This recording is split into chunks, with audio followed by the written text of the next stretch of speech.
योगी सरकार में थर थर कांपते हैं माफिया। असद अतीक अशरफ के बाद मुख्तार को लग रहा एनकाउंटर का डर। पेट में थी हलचल, कर दिया मेडिकल से इनकार। नीतीश सरकार में आनंद मोहन की मौज। आनंद मोहन को मिला नीतीश से तोहफा। अतीक की शान में ओवैसी गढ़ रहे हैं कसीदे। नमस्कार, खबर इंडिया में आप सभी का स्वागत है। मैं आपके साथ दिदिति शर्मा।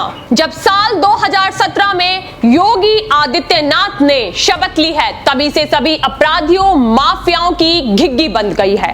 विकास दुबे हो, असद हो या फिर हो माफिया अतीक और अशरफ, इन सभी का एनकाउंटर कर अपराधियों में योगी सरकार का भय कायम हो चुका है। माफियाओं में योगी सरकार का भय इस कदर है कि मुख्तार अंसारी मेडिकल करवाने को भी तैयार नहीं है। बाबा बुलडोजर ने सत्ता संभालते ही अपराधियों और माफियाओं को चेतावनी देते हुए कहा था, चाहे तो अपराध छोड़ दो या प्रदेश छोड़ दो। जब बाबा को हल्के में ले रहे थे माफिया, योगी को अखिलेश यादव समझने की बड़ी भारी भूल कर डाली थी। माफियाओं को लगने लगा था कि सत्ता जरूर बदल गई है, लेकिन उनकी सत्ता को कोई खास खतरा नहीं है। बस ये ही बड़ी भूल हो गई माफियाओं से।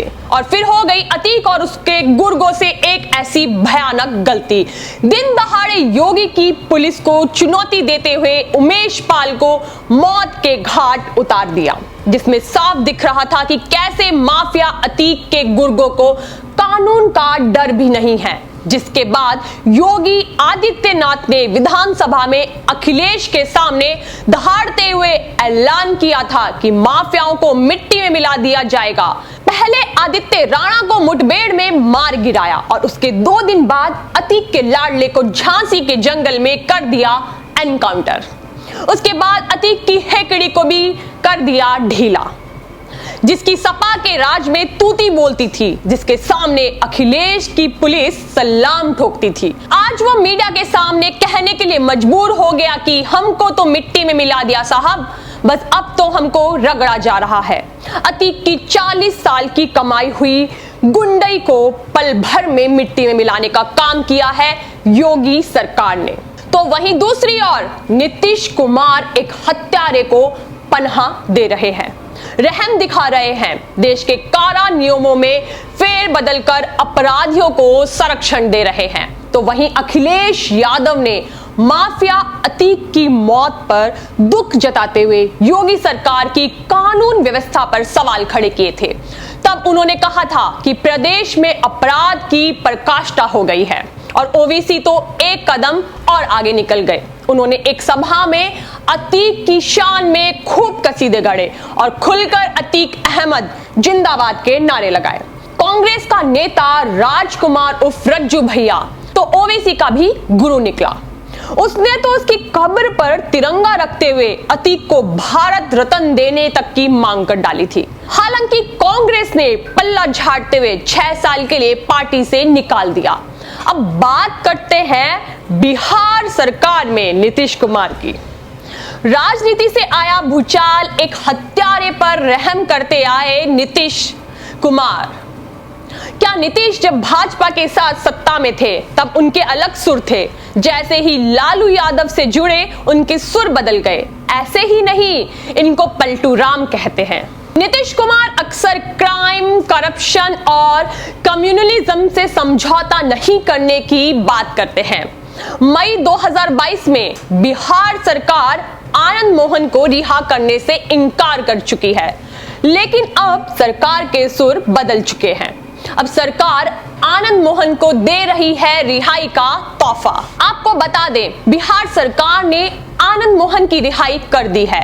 इस पर सियासी गर्मागर्मी शुरू हो गई है। बता दें कि गोपालगंज के जिला अधिकारी जी कृष्णैया की हत्या के मामले में पूर्व सांसद आनंद मोहन को पटना उच्च न्यायालय ने दिसंबर 2008 में उम्र कैद की सजा सुनाई थी।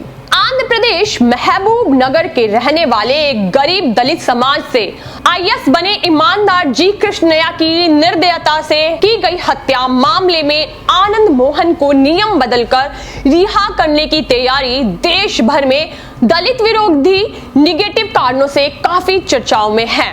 बिहार जेल नियमावली 2012 में नीतीश सरकार ने एक संशोधन किया है। इस नियमावली से सरकारी कर्मचारी के हत्यारे कैटेगरी को हटा दिया गया है। 10 अप्रैल को इसे लेकर राज्य के गृह विभाग के द्वारा एक नोटिफिकेशन जारी किया गया था। इस नोटिफिकेशन के बाद पूर्व सांसद आनंद मोहन की रिहाई को लेकर भी मुहर लगा दी गई है। आनंद मोहन की रिहाई को लेकर उत्तर प्रदेश की पूर्व मुख्यमंत्री मायावती ने भी सवाल उठाए हैं। उन्होंने इसे लेकर नीतीश कुमार सरकार की आलोचना की है। साथ ही नीतीश सरकार को पुनर्विचार की सलाह दी है। बिहार में नीतीश सरकार के द्वारा कारा नियमों में हुए संशोधन पर अब राजनीति भी शुरू हो गई है।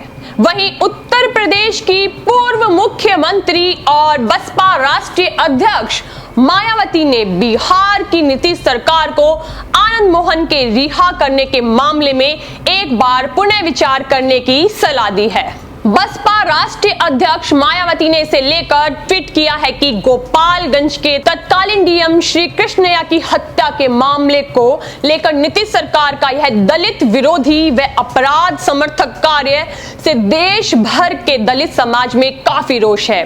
चाहे कुछ मजबूरी हो, किंतु बिहार सरकार इस पर जरूर पुनर्विचार करे। मायावती की नसीहत को भी नीतीश कुमार ने दरकिनार कर दिया और अब आनंद मोहन को 27 अपराधियों के साथ रिहा कर दिया गया। इसके कई दूरगामी परिणाम होंगे।